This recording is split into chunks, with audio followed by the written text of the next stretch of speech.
आप देखेगा, मिल जाए मुझे ये लफंगा कहीं, इसका वो हशर करूंगी, सारी जिंदगी याद रखेगा।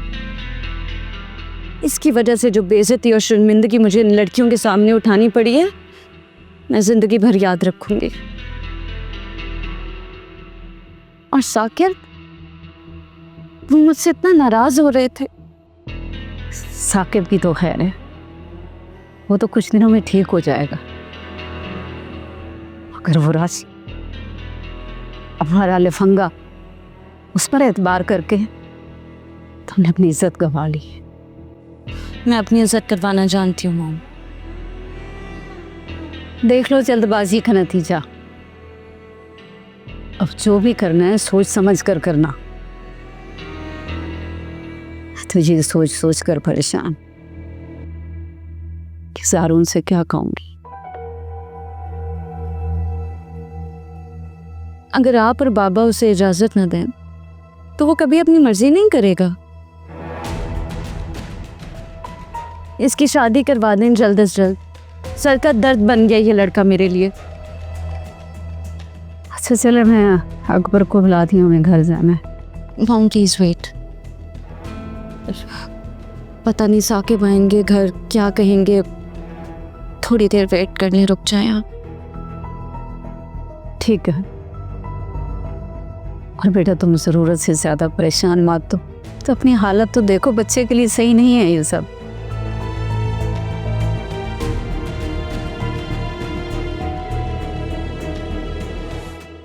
वैसे फिजा, मुझे उम्मीद नहीं थी कि वो राशिद ऐसे चला जाएगा और भाभी को मुंह की खानी पड़ेगी। सही कह रही हो, बस अल्लाह का जितना शुक्र अदा करें उतना कम है। मैं तो अब भी शुक्राने की नवाफिल अदा करूँगी। हाँ, मैं भी पढ़ूँगी। तुम्हें पता है फिजा, जब इंसान का कोई साथ नहीं देता ना, तब भी अल्लाह उसके साथ होता है। मुझे लगता है कि दरवाजे के बाहर कोई है, शायद रानी भाभी ना हो। अभी उन्होंने सुन लिया ना तो नया तूफान बर्पा हो जाएगा।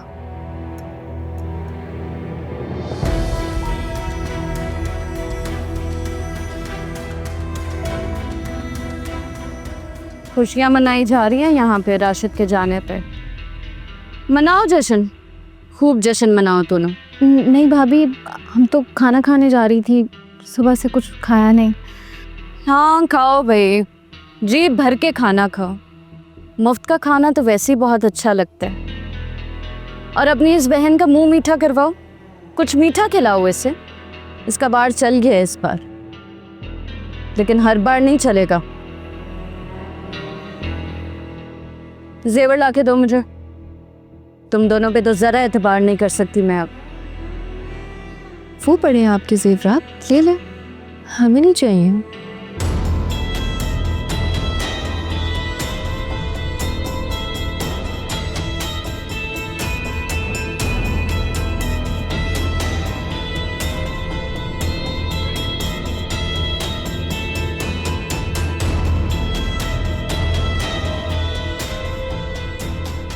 घटिया तो था ही राशिद, लेकिन इस कदर कम ज़र्फ़ और एहसान फरामोश निकलेगा, मुझे बिल्कुल आइडिया नहीं था।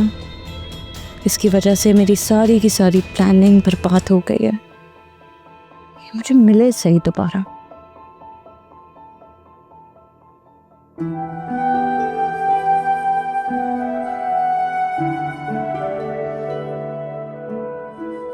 कहा था ना आहिस्ता बोलो, आ गई ना चुड़ैल।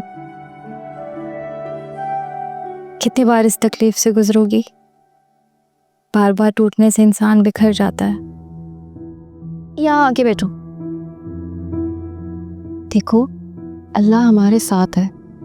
आज उसने हमारा कितना साथ दिया है। अल्लाह अपने बंदों की दुआएं सुनता है, बशर्त ये कि उसकी ताकत पे भरोसा रखा जाए। और हमारे लिए अब अल्लाह का साथ काफ़ी है।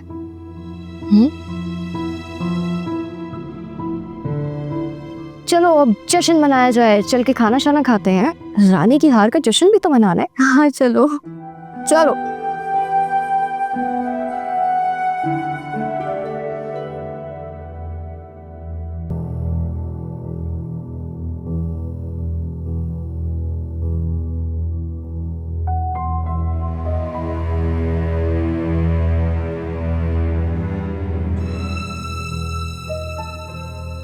साकिब,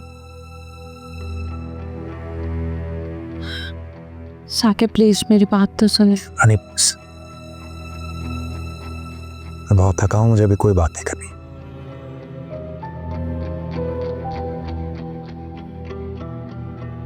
मैं जानती हूँ आप बहुत परेशान हैं और इस परेशानी की वजह भी मैं हूँ, मगर आप मेरी मोहब्बत और मेरे खलूस पर शक नहीं कर सकते।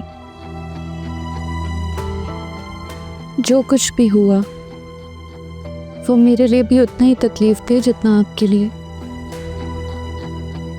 ऐसा नहीं होना चाहिए था, लेकिन मैं आपको इस तरह से दुखी और परेशान नहीं देख सकती। मैं कल भी आपके साथ थी और आज भी आपके साथ हूँ, हर मुश्किल हर परेशानी में। Sorry Saqib, I am so sorry.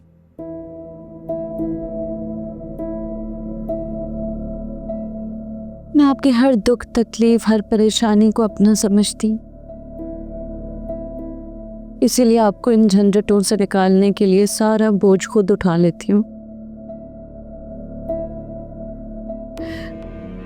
ऐसा ही है ना साकिब? I know, इसमें कोई शक नहीं है। तुमने हमेशा मेरा साथ दिया है, हमेशा मुझे सपोर्ट किया है।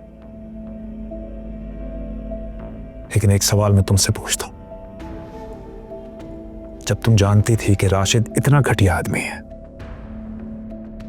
उसके बावजूद भी तुमने उसका रिश्ता फिजा के साथ तय कर दिया। साकिब वो बहुत चेंज हो गया है।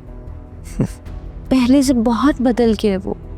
और फिर वो इतने दिन घर में रहा है, आपने खुद देखा उसका रवैया कितना फर्माबरदार है, कितना तमीज़दार लड़का है। लेकिन उसका इस तरह से चले जाना बहुत मशकूक है। मुझे यूं बगैर बताए जाना,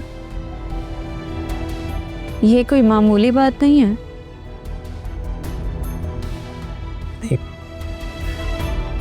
क्या मतलब, क्या कहना चाह रही हो तुम?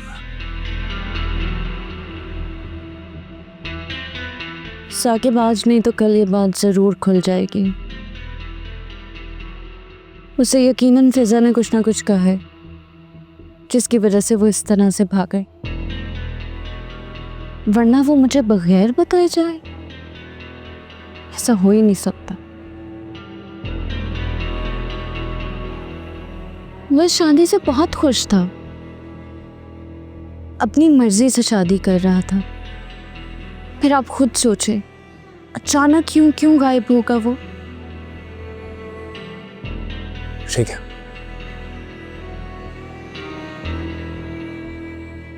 अगर तो इसमें फिजा की गलती हुई तो मैं जिंदगी भर फिजा से कभी बात नहीं करूंगा। लेकिन रानी, अगर कसूर तुम्हारा हुआ तो मैं जिंदगी भर कभी तुम पे भरोसा नहीं करूंगा।